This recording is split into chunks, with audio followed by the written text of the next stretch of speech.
Salut à tous, halo semuanya, comment ça va? J'espère que vous allez bien. Soyez bienvenue, oke, selamat datang di channel Surya Lightman. Oke, dan buat yang baru join, merci beaucoup, terima kasih untuk supportnya dan lain-lain, merci beaucoup.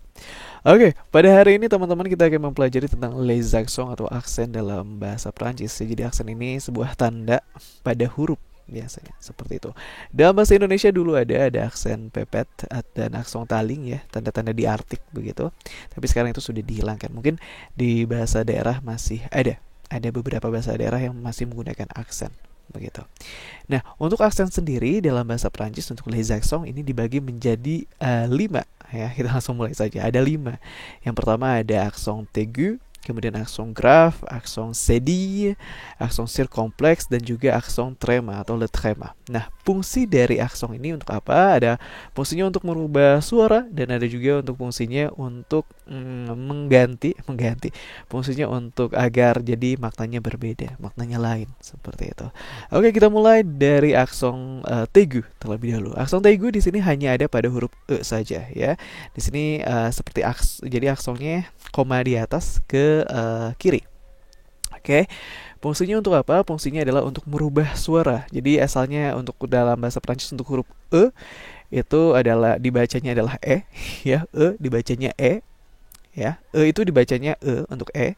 Nah, kalau ada aksen tegunya kita bacanya menjadi e bukan jadi e lagi. Ya, oke. Ada juga aturan-aturan untuk bagaimana cara mengucapkan huruf e dalam bahasa Prancis. Sudah dibuat videonya juga. Nanti teman-teman bisa langsung akses saja untuk video mengenai pembahasan tersebut. Oke, di sini aksen aigu. Jadi kita untuk yang pertama di sini ada 3 contoh kata. Yang pertama ini ada été. Ini musim panas. Ini kita tidak ucapkan ete, tapi kita ucapkannya été karena ada aksen aigunya. Oke. Kemudian yang kedua étudiant atau mahasiswa, dan yang ketiga adalah cafe.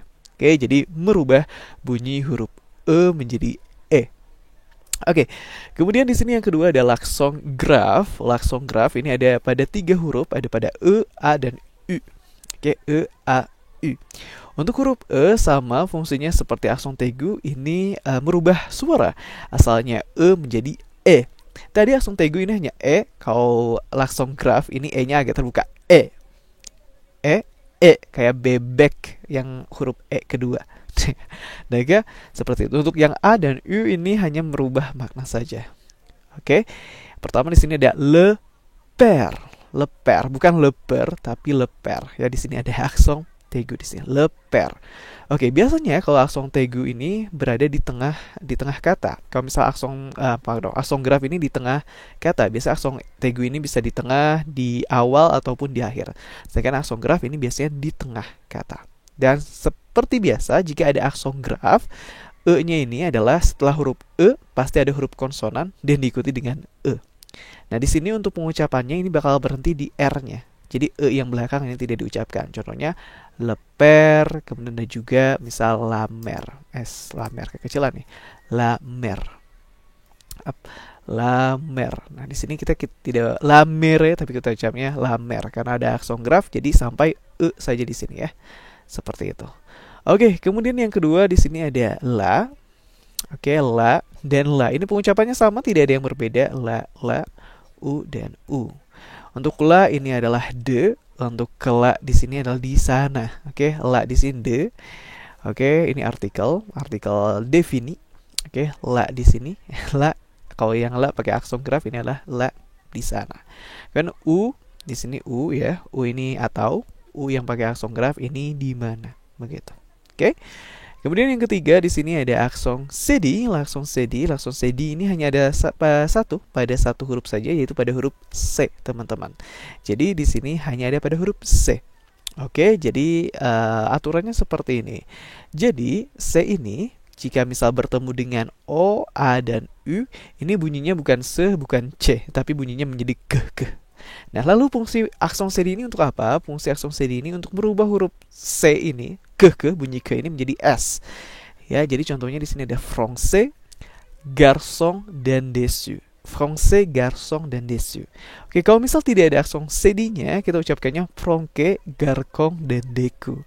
Begitu. Jadi karena ada aksen cédille-nya, Jadi karena ini A, O, dan U, ini jadinya harusnya ke. Pronke, garkong, dan deku. Karena pengucapannya agak kurang enak, nah ini dirubah lah, ditambah menggunakan aksen sedi. Jadi pronse, garsong, dan desu. Oke. Kemudian yang keempat ada aksen sirkompleks. Ini ada pada huruf vokal. Semua huruf vokal ada A, E, I, O, U. Ini fungsinya untuk hiasan saja sebenarnya. Tapi ini ada makna historisnya dulu karena ini merupakan bahasa Latin, bahasa Prancis ini ya, begitu.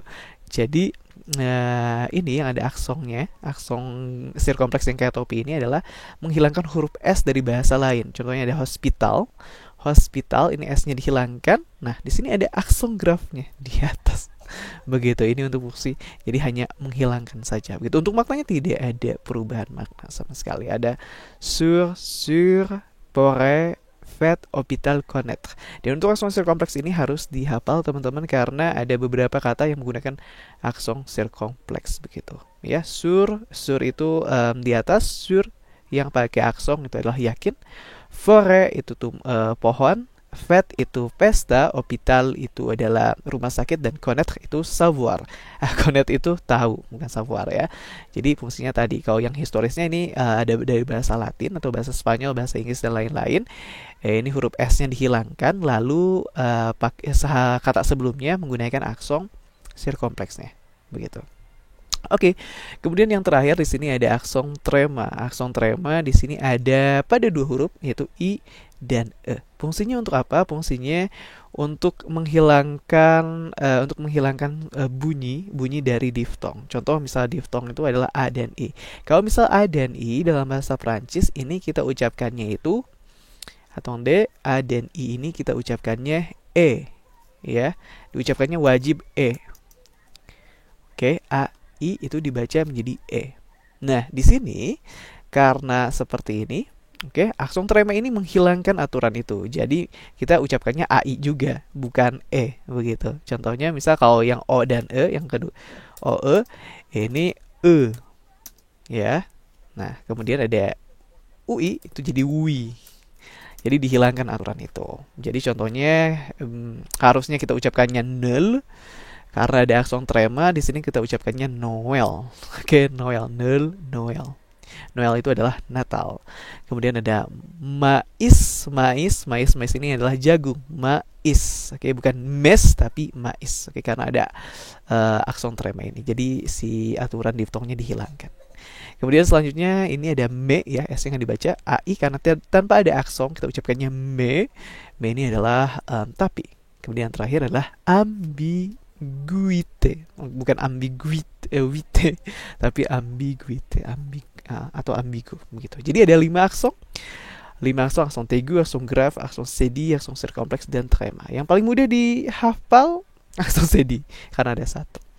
Oke, tapi yang harus dihafal banget misal kosakatanya dan lain sebagainya itu ada aksen sirkompleks begitu. Oke, teman-teman, merci beaucoup telah menonton video ini. Semoga videonya bermanfaat. Et bravo pour ta progression en français. Bye bye, salut.